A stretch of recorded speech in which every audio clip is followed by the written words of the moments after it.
Old Trafford is bleeding. Manchester United fans are sad. And it is 2 matches in a row. No victory for Manchester United in 2 matches in December. What a bad way to start the festive period. Welcome to Vatican Football Podcast. And I'm your host, Komi. With me, I have the amazing Shegun. How are you doing? It's good to be here. Good to be here. It's not sad, really. What can we say? It was a shock loss, definitely. Yeah. But it's also, you're not also surprised when you saw the way they started the game. So, but Nottingham Forest is not a small team. So, no, from the mouth of a Manchester United fan. Yeah, they're not a small team. Yeah, what happened? Definitely, this is, I think they should be around the 8th position before the match. Yeah.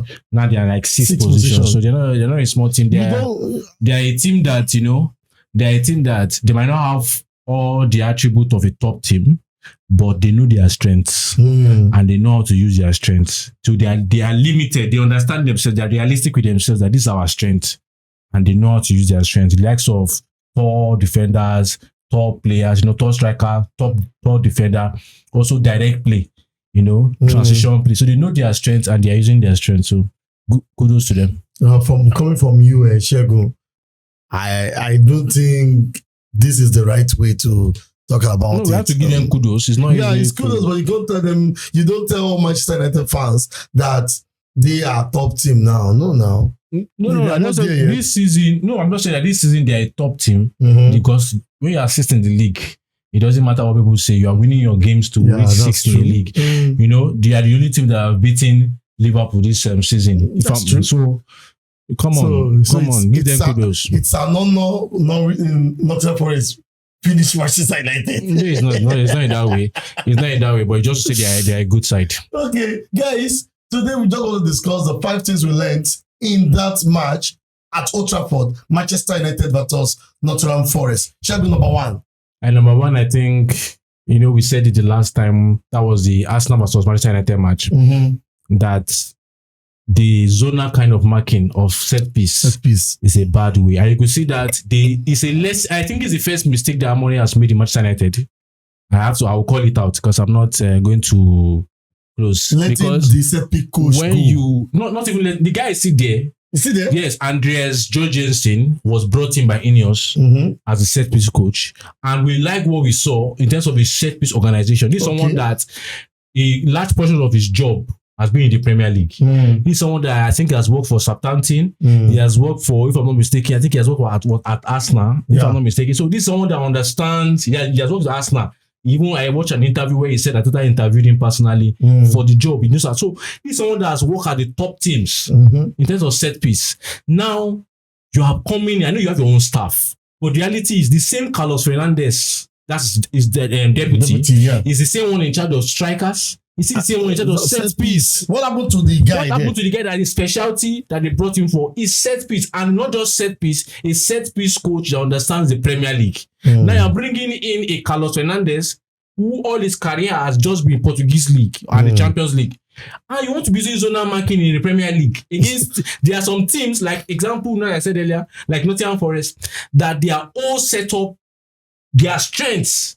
One of the major strengths is set piece. Yeah. Because some teams cannot play you, the way other teams can play, but they don't believe that when it's set piece, we can cause havoc. And you're playing the zonal marking with that kind of team. So I believe they learned their lesson because after that, we're going to see that every other throw-in, every other corner kick was not man-to-man. It's very easy. You should not be making this second mistake. As a coach, you should not gamble things. It didn't work against Arsenal.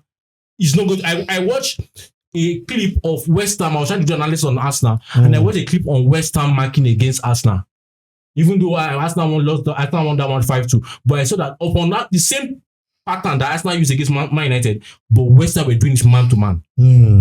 Don't make mistakes the second time. You should learn from your mistake. Zonal marking might work in the Champions League, might work in the Portuguese League, but cannot work in the Premier League. But I just want to ask Shegun, the set piece coach is still at Old Trafford. He's still at Old Trafford. He has been given another duty. I don't know what duty has been given, and you're moving from set piece. Now you're considered 3 set piece in 2 games. That's woeful. Now even Man City does not use now. Now it's so appalling, so strange when you see Manchester United trying to play their own corner. And you notice that it doesn't even make sense. So I enjoyed what I saw from Andreas Jorgensen, and I feel the guy should be reinstated back.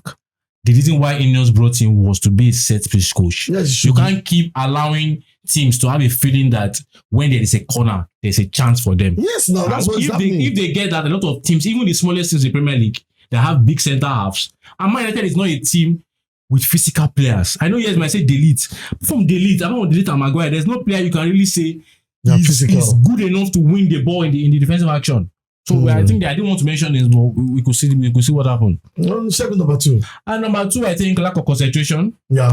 All what we are begging Manchester United players is to give us at least in a week, give us 180 minutes plus of your time concentrated on the pitch. You have been paid for this. And the first sign of lack of concentration was Andre Onana diving before even the striker has kicked the ball. Chego, I told you during the match, I said Onana need a competitor. Yes, he's doing fine of recent. I love what he's doing, but he needs someone that we push him to the edge. Yeah. We need another keeper. Yeah, because he panics on the ball. Yeah, because I look at it that okay, the mistake from Bruno Fernandes can happen to any player because Bruno Fernandes was in the moment, was on form, was playing well. So at the moment, he just decided, when you are playing well, you try to do things that are magical. And okay, missed the ball. But the reality is that shot wasn't a shot to beat a Premier League goalkeeper. But what Onana did was Onana dived before the ball came to him. And when you see such a thing that a keeper is diving before the player has kicked the ball, it's a sign to you that the keeper is not concentrated. No, I thought there was a deflection. No deflection. He dived. He has already chosen a side before the guy played the ball. That's why he has already gone to the right hand side.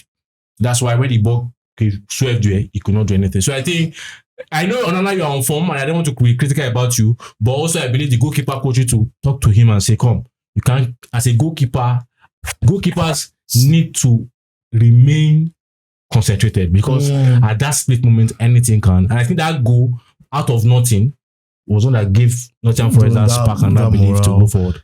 And then the second aspect of the lack of concentration was Lisandro Martinez. He's a player I like. I like him so much. But I believe when you are, I know, yes, but look at it that, okay, it's a center back, but the moment is you are a defender. Once you are trying to guard the far post, when there's a cross, and you're trying to guard the far post, the first thing you do as a defender, you haven't taught in school as a defender, is first of all, look at the post you want to guide. Gauge your position before you now face the action. Quickly, a split second, gauge the situation, and then look. Lisandro Martinez did not look. So then the ball was not coming, was not trying to gauge where am I? And the ball just bounced and entered. So I think, first of all, you first gauge your side. I know maybe if it was a left back or a right back, it would be easy, but we are a defender nevertheless. You understand? You should need to gauge where you are first. So you know your position. So you know that if I do like this, that's what happens to defenders. Defenders know where they are. So that once they decide to leave it, they know it's going out. Yeah. But you've not yet gauge. So when the ball was not coming, you're not trying to gauge and the team just bounced you and enters. I think it's poor. It's poor. I will have to blame Onana and is it delete?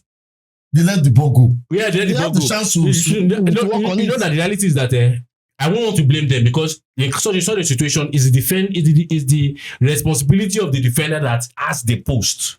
So they might be like, if I touch it now, I'm in danger zone. I might not touch it to it. I might touch it such a way that I can rebound and someone can play it. So I try to check it's going like this. Like as if it's going out. They're trying to check the position of the person that is guiding the post. And the person that is guiding the post has not even looked at the post to understand where he is. So he himself is looking. I think just entered. I think it's just poor defending, lack of concentration, not understanding the basics. It's a terrible goal. It's a terrible goal. And I'm telling you, the first goal, I expected it. But the second and third goal was just lack of concentration. Exactly. It's just bad. Now check the third one. And the third one I think is about transition play. Defensive transition is still a problem. Even though I saw at some moment some players were running back at the right moment, but the reality is we are not tracking back is a problem. It's still a problem. But I understand that, we still have to do better. And it takes time, really. Defensive transition is if you and I felt at some point because the players knew that their defensive transition was a problem, it even made them afraid sometimes to even go high. Because there was a ball that Ahmad had moved and there was a cut back in.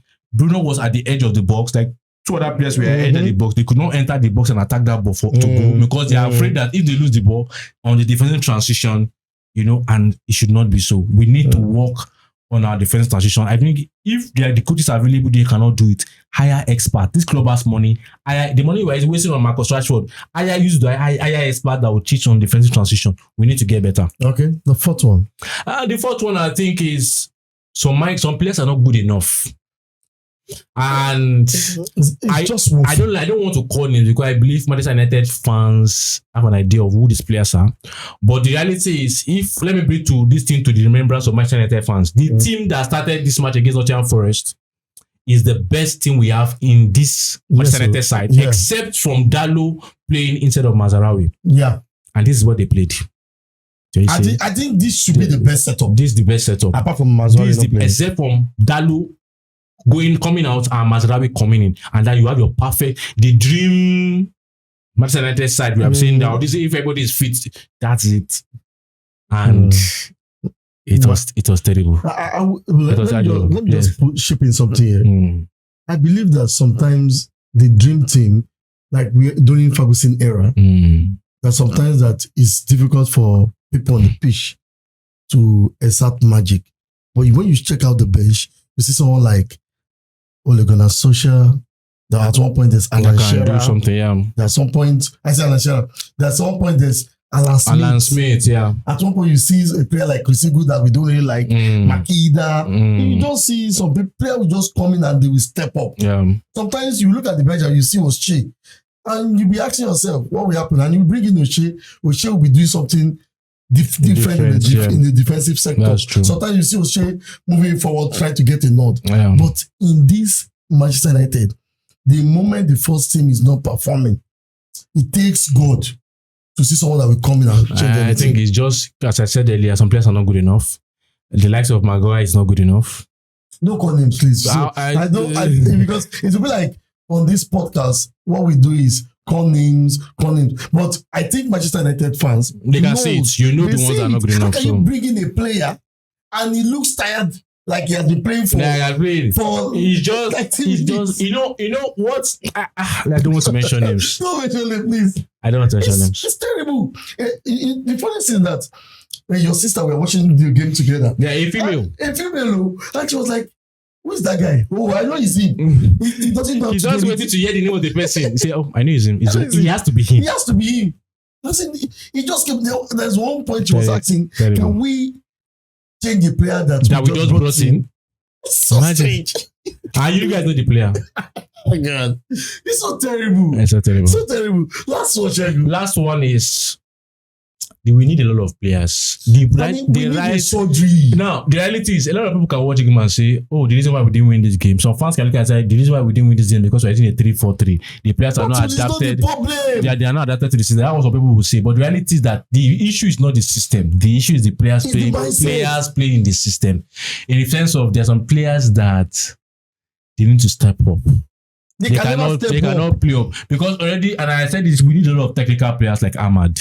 Ahmad is a technical player. God, that guy. We need players that can confidently take on players. We need players that can confidently hold the ball in tight spaces. We need players that when you are even doing a low block, they are not afraid to hold the ball. They say, "Yes, we are going to break the low block." To Manchester United fans, I know this is your favorite, Garnacho.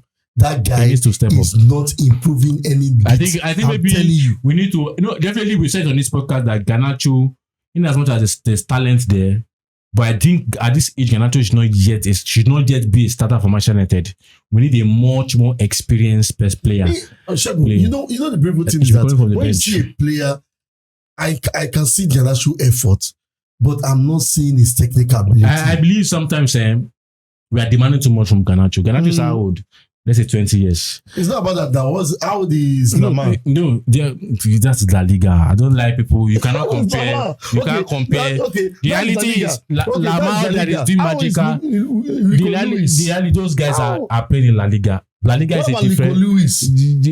Nico Lewis? Man City. We cannot compare. What about You cannot compare. Foden doesn't play every time for Manchester City. It's just The reality is, when there was a lot of seasons where Foden first broke out, Foden was on the bench. yeah. The manager selects the kind of matches he wants to use him. The reality is, even during Ferguson time, you even say what they call Ronaldo did 6 years in Man United. The first 3 years he was coming in and he was not really a stable person. That's true. The reality is that the pressure on that guy is too much. I'm not trying to create an excuse for him, but the reality is that we are depending so much on him.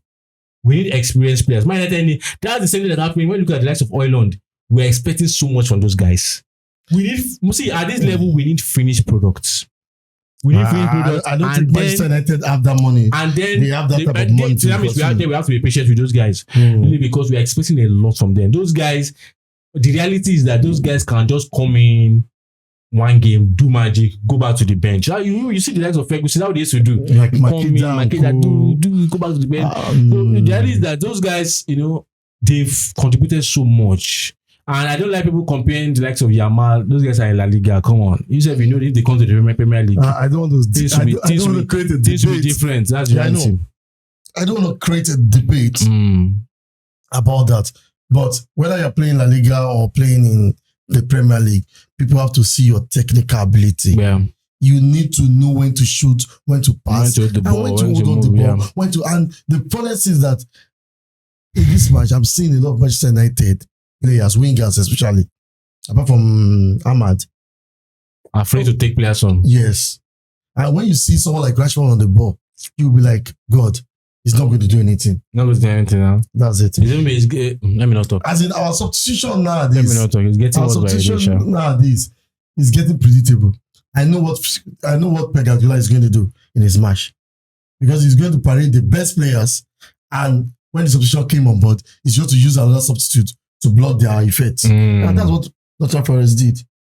And at one point, Nottingham Forest was playing in mid-block, knowing that they would break on counter. And it was obvious. That's why I said at the beginning, they know their strengths and they are humble enough to use their strengths. So it's a very good side. I like that kind of team. And finally, for me, I will say this, Manchester United fans, please, don't shoot to the moon. Please try to be, when you are low, you are low. This season, forget about it. You can end up winning maybe Europa, FA Cup, fine. But don't expect top for this season. And again, please. let me add to that. The storm is here. If you look at the number of games we have after this Nottingham Forest was winter is here. Winter is back. Yeah, winter is back. Winter is here. Winter is here. Winter is here now. It's going to be a long ride. Just buckle your belts. Those of you that are married, have girlfriends, tell them, please, I will come home wounded this period. But just be there to take care of me, because the journey is going to be a long ride. Arsenal, Man City, Tottenham, Newcastle, Liverpool. See, just buckle up. It's going to be a bumpy ride. It's going to be a long ride. The season is going to be long. So, guys, we are pained. I know Shegu is pained. I'm not laughing because of what is happening, but it's just for you to have a good time, enjoy yourself. But if you think our analysis is not the way it is, and you have a better analysis, just put it on the comment section, and you can join our Telegram group. Drop me a message. And say, oh guys, what you said about this, we can continue this conversation. And we are also on TikTok, we are also on X, and very soon we are coming on Facebook. So guys, till we meet again, stay fixed to practical football. Bye-bye.